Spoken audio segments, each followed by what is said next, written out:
Sometimes danger doesn't announce itself with a bang.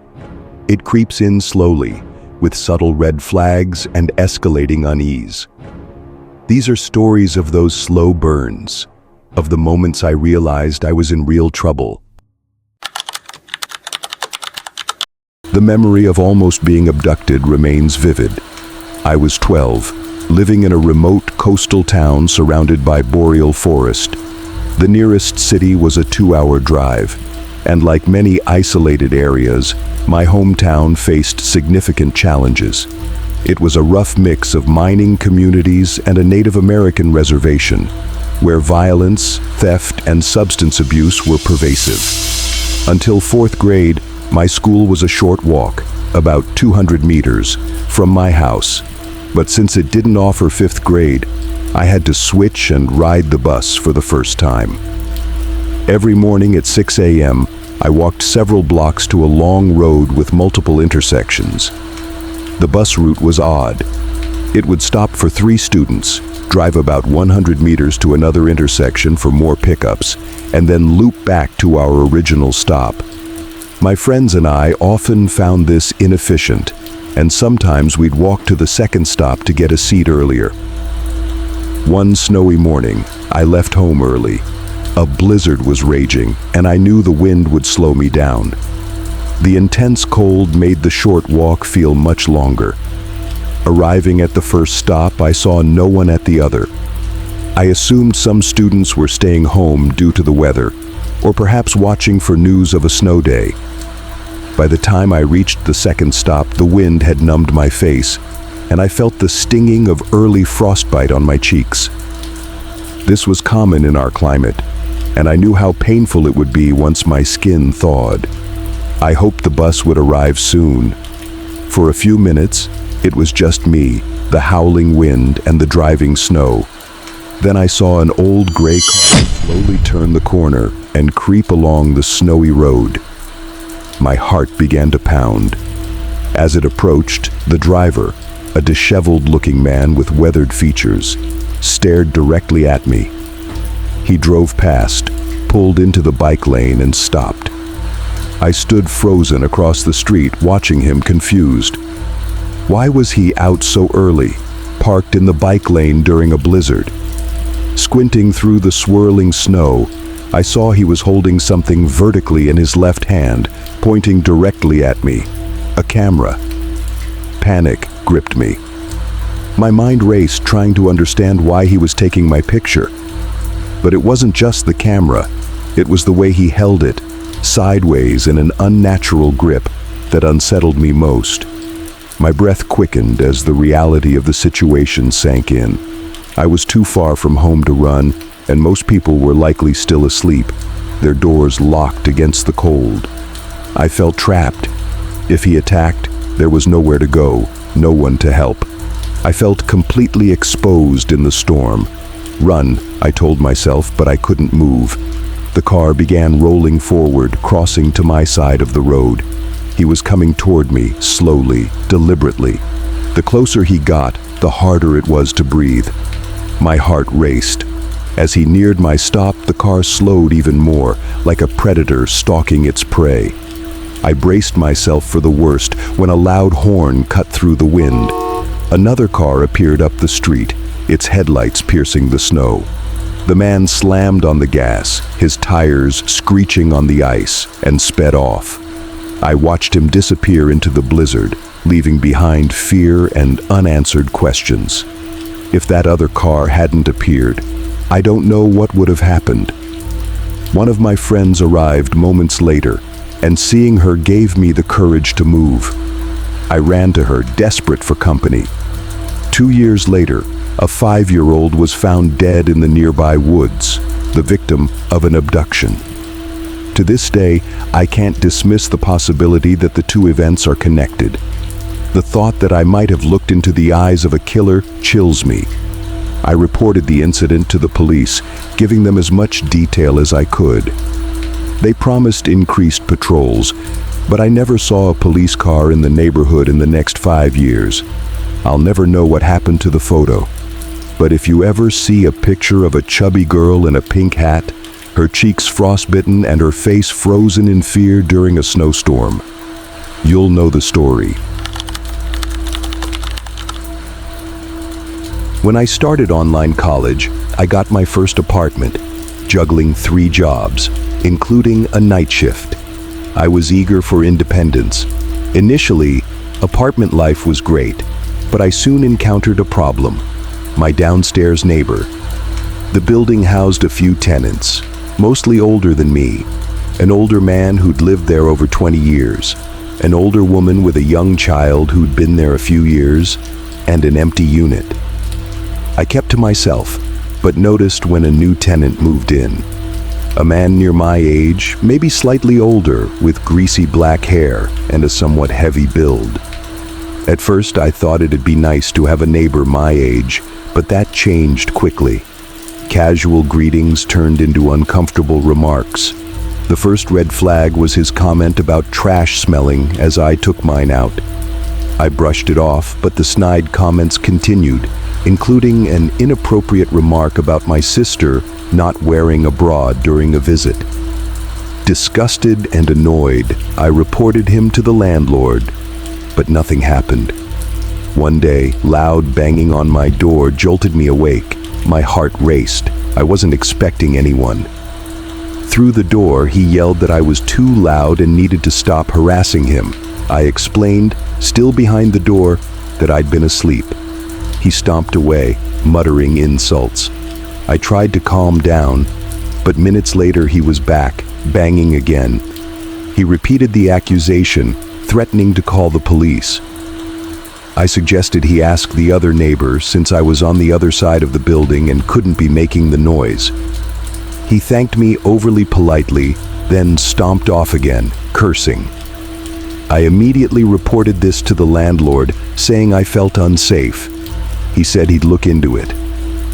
A week passed with no word. I later learned the real source of the noise: the older neighbor hitting the floor with a stick, trying to get the new neighbor to turn down his loud music. The man should have known it wasn't me, given our locations in the building. It felt like he just wanted an excuse to confront me. Over the next few months, his behavior worsened. One day, I went outside in a snowsuit, excited to enjoy the 3 feet of snow. He made a rude comment about my outfit being unnecessary. I retorted something like, "It's none of your business." He responded with an insult. The interaction ruined my mood, and I went back inside to get ready for work. That night, the snowstorm intensified. Returning from my night shift, I saw him sitting alone in his running car in the parking lot, windows rolled up. Something about it made me uneasy. I carefully walked around the car and through the alley to my apartment, relieved to be inside. Soon after, loud wall-shaking music erupted from his car. He was blasting his stereo at 3 a.m. in the middle of a blizzard, retaliating against the older neighbor. Things escalated rapidly. The hallway cursing worsened, the music got louder, and the building's tension reached a breaking point. Police soon arrived, asking about noise complaints. The neighbors collectively hated the man keeping everyone awake. One night, returning from work around 3 a.m., I checked my mailbox inside the building's entrance. I heard his door creak open upstairs. My stomach tightened. He began making strange, unintelligible sounds, gurgling and mumbling incoherently. "What?" I asked hesitantly. He repeated the noises, louder and more aggressive. My instincts screamed that something was wrong.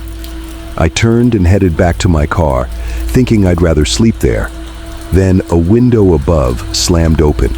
He leaned out, looking for me, yelling gibberish.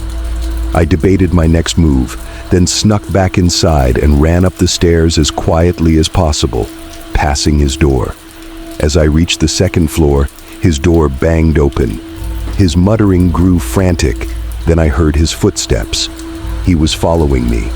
Panic surged as I fumbled for my keys. He climbed the last few steps. I finally got the key in the lock, threw open the door, and slammed it shut behind me. Pressing my ear to the door, I heard him right there, muttering gibberish and cursing before turning back.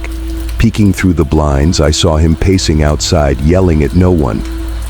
He screamed incoherent words before wandering off.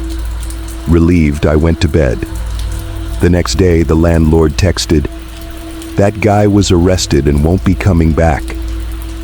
Attached was a news article about his arrest, stealing from a convenience store, threatening and punching a police officer, and earlier that evening, exposing himself and running around the town square yelling.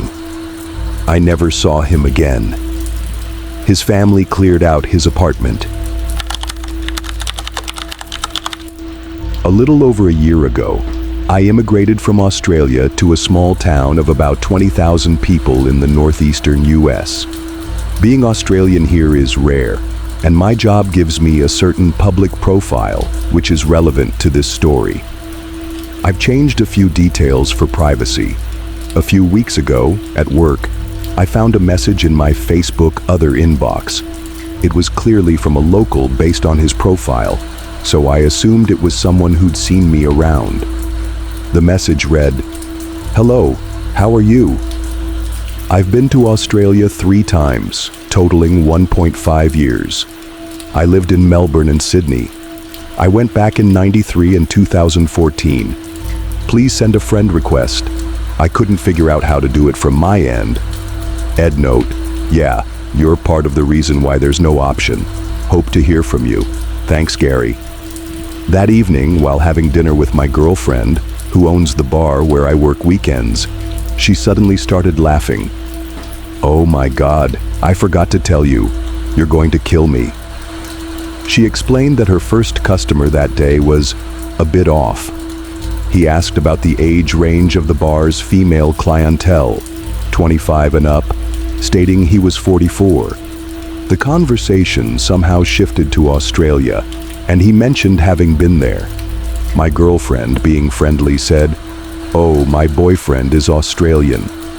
A sinking feeling hit me. "Wait, is his name Gary?" She burst out laughing. "Yep." Apparently, Gary spent an hour at the bar showcasing his knowledge of Australian slang and geography. Then it got worse. He asked where I lived, pressing for my street address. He wanted my full name, and if I worked at the bar, proudly stating he loves Australians and was a state-certified guide who could take me canoeing or hiking. The thought of being alone in the woods with this stranger was chilling. 2 nights later, Gary showed up at the bar again. My girlfriend texted me that he'd asked if he'd gotten my full name right, since he'd messaged me on Facebook and received no reply.